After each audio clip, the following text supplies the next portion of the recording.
प्यारे परीक्षार्थियों, आप सभी का स्वागत करता हूं हमारी साइंस की मोस्ट इंपॉर्टेंट टॉपिक के सीरीज में, जहां पर कुछ लम्हों में, कुछ मिनटों में ही हम पूरा का पूरा जो इंपॉर्टेंट टॉपिक्स है वो क्लियर करके उसके ऊपर किस प्रकार के हमारी एग्जामिनेशन में क्वेश्चन पूछे गए, पीवाईक्यू पूछे गए, वो हम करने वाले हैं।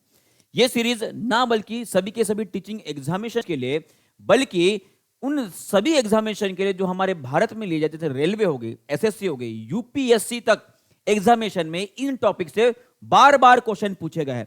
तो इसीलिए मैं बोलता हूं ये सीरीज आपके लिए बहुत ज्यादा इंपॉर्टेंट रहेगी, अंत तक बनी रहेगा। और अभी पहली बार अगर आपने टीचिंग परीक्षा के ऊपर मुझे देखा है तो जल्दी से सब्सक्राइब कर लीजिएगा, लाइक और शेयर भी जरूर कर लीजिएगा। तो आज का हमारा सबसे इंपॉर्टेंट टॉपिक है वो है हमारा विटामिन्स, जिसे हम विटामिन के नाम से भी जानते हैं। और सबसे पहले आपको बताना चाहूंगा कि हमारे शरीर में दो प्रकार के विटामिन पाए जाते हैं, जो वाटर सोलुबल होते हैं और फैट सोलुबल होते हैं, माने कि वसा में घुलनशील होते हैं।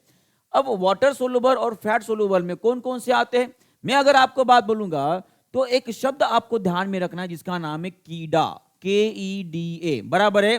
तो के फॉर के vitamin, E vitamin, D vitamin और ए विटामिन, ये सभी के सभी विटामिन जो होते हैं वो आपके फैट माने की वसा में घुलनशील होते हैं। और उसी तरह से बचे दो और विटामिन, जिसे विटामिन बी और विटामिन सी के नाम से जाना जाता है, वो दोनों भी आपके वाटर सोलुबल माने की पानी में घुलनशील विटामिन रहेंगे।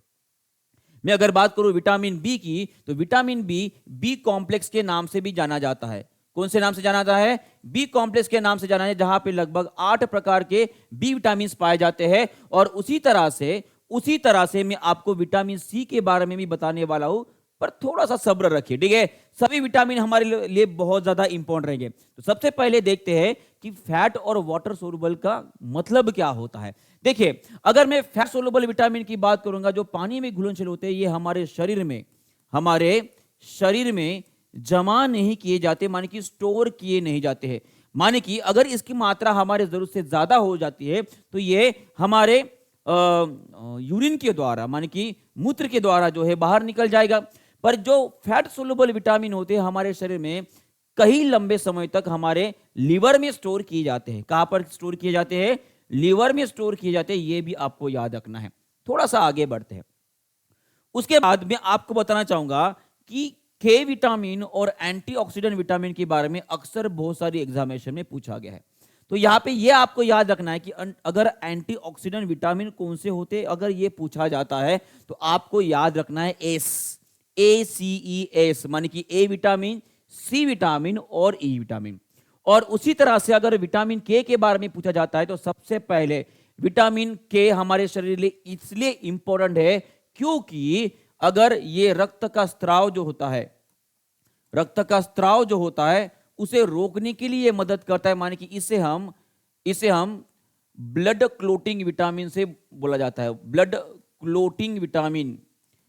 क्लोटिंग विटामिन के नाम से भी जानते हैं, क्योंकि अगर आपके शरीर के ऊपर कुछ खरोच आ गई तो उसमें जो रक्त का थक्का बनता है, जो ब्लड क्लोटिंग होती है, उसे रोकने के लिए विटामिन के की जरूरत होती है।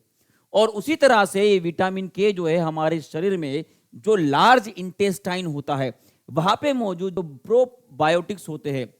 सर, प्रोबायोटिक्स क्या है? प्रोबायोटिक्स एक प्रकार के जीवाणु होते हैं, एक प्रकार के बैक्टीरिया होते हैं जो विटामिन के को सिंथेसिस करने में मदद करते हैं। ये आपको याद रखना है। उसके बाद थोड़ा सा और आगे जाते हैं तो ये हो गए आपके वाटर सोलुबल विटामिन, जिसके 8 प्रकार मैंने आपको बताया विटामिन बी के बारे में। इनके केमिकल नेम्स भी आपको पता ही रहना चाहिए। और उसी तरह से कुछ इंपॉर्टेंट बी कॉम्प्लेक्स विटामिन आपको बताना हो जिसे आपको याद रखना है।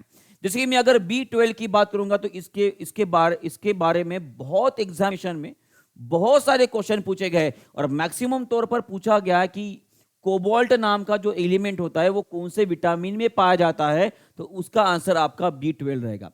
और उसी तरह से B12 विटामिन और ये B9 विटामिन जो होते हैं दोनों भी आपके आरबीसी बनाने में मदद करते हैं। ये भी आपको याद रखना है। माने कि किसी के शरीर में अगर हीमोग्लोबिन की अगर कमी होगी तो उनको सबसे ज्यादा जरूरत किस विटामिन की रहती होगी, तो वो आपका कोबैलामाइन और फोलेट, जिसे हम फॉलिक एसिड के नाम से भी जानते हैं। और उसके बाद B7 विटामिन, जिसे बायोटिन के नाम से जाना जाता है, इसे हम बालों का विटामिन बोला जाता है। क्या बोला जाता है?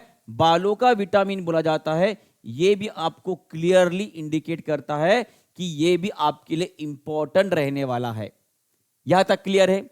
उसके बाद थोड़ा सा आगे बढ़ते हैं, मैं B12 के बारे में आपको बताना चाहूंगा। अभी जो मैंने आपको बताया था कि जो वाटर सोलुबल विटामिन होते हैं हमारे शरीर में स्टोर नहीं किए जाते, पर ये जो B12 नाम का विटामिन है ये एक्सेप्शनल है, थोड़ा सा अलग इसलिए है क्योंकि ये हमारे शरीर में स्टोर किया जाता है, माने कि इसे लिवर में स्टोरेज किया जाता है ताकि वो लंबे समय तक वहां पर रहे, जब कभी भी काम आए तो उसे इस्तेमाल कर सके। क्योंकि इसका सबसे महत्वपूर्ण कार्य मैंने अभी बताया है, वो आरबीसी सिंथेसिस के लिए इस्तेमाल किया जाता है। जब कभी भी शरीर को लगेगा कि उसके अंदर हीमोग्लोबिन और आरबीसी की कमी हो गई तो उस टाइम पे लिवर में स्टोर किया गया इस B12 विटामिन को इस्तेमाल कर जो है आरबीसी और हीमोग्लोबिन बनाया जाता है। यह क्लियर है?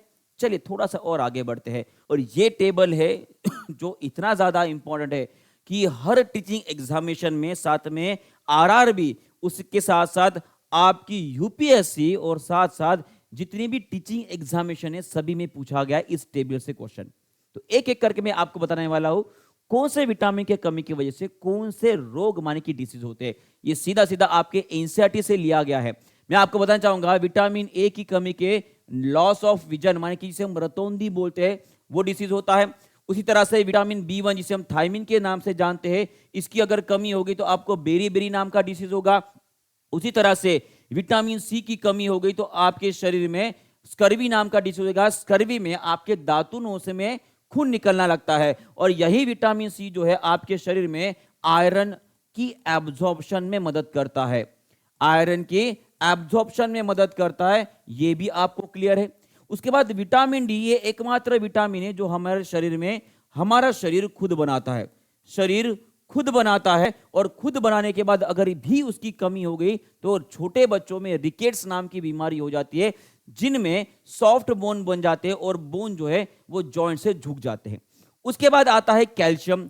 विटामिन डी की जरूरत होती है कैल्शियम एब्जॉर्प्शन के लिए, ये आपको याद रखना है। और कैल्शियम की अगर कमी हो गई तो बोन और टूथ माने कि जो दांत होते हैं वो सड़ना शुरू हो जाएंगे, वो कमजोर हो जाएंगे। उसके बाद आयोडीन की कमी हो गई तो गॉइटर हो जाता है। आयरन की कमी हो गई तो एनीमिया हो जाता है। अब यहां पर कैल्शियम, आयोडीन और आयरन ये कोई विटामिन नहीं है, ये मिनरल्स होते हैं, ये भी आपको याद रखना है। और उसी तरह से अगर आपको पूछा जाए कि कौन से विटामिन के कमी की वजह से एनीमिया होता है तो इसका आंसर जो है आप कमेंट बॉक्स में जरूर लिख दीजिएगा, क्योंकि मैंने जस्ट अभी अभी आपको बताया है कि इसका आंसर क्या रहेगा। साथ में ये कुछ क्वेश्चन है जो हमारे एग्जामिनेशन में पूछे गए, जैसे कि किस विटामिन की कमी भोजन से कैल्शियम के अवशोषण की दर को कम करती है। अगर इसका आंसर बताएंगे सभी लोग जल्दी, तो इसका आंसर क्या रहेगा? इसका आंसर रहेगा आपका विटामिन डी। क्या रहेगा? विटामिन डी रहेगा, क्योंकि विटामिन डी जो है कैल्शियम के एब्जॉर्प्शन के लिए मदद करता है। और उसी तरह से अगर ये क्वेश्चन आपको बताऊंगा तो इसका आंसर तो मैंने पहले लगा दिया। Which of the following vitamin is the most easily destroyed while the cooking? इसका आंसर रहेगा आपका विटामिन सी। विटामिन सी जो साइट्रिक फ्रूट्स माने कि खट्टे फलों में पाया जाता है, अगर आपको विटामिन सी लेना है तो उन फलों को खाना है, पर उन फलों को पकाकर अगर खा रहे हो तो समझ लीजिएगा उसमें विटामिन सी खत्म हो जाएगा, नष्ट हो जाएगा, क्योंकि विटामिन सी गर्मी से खत्म होने वाला विटामिन होता है।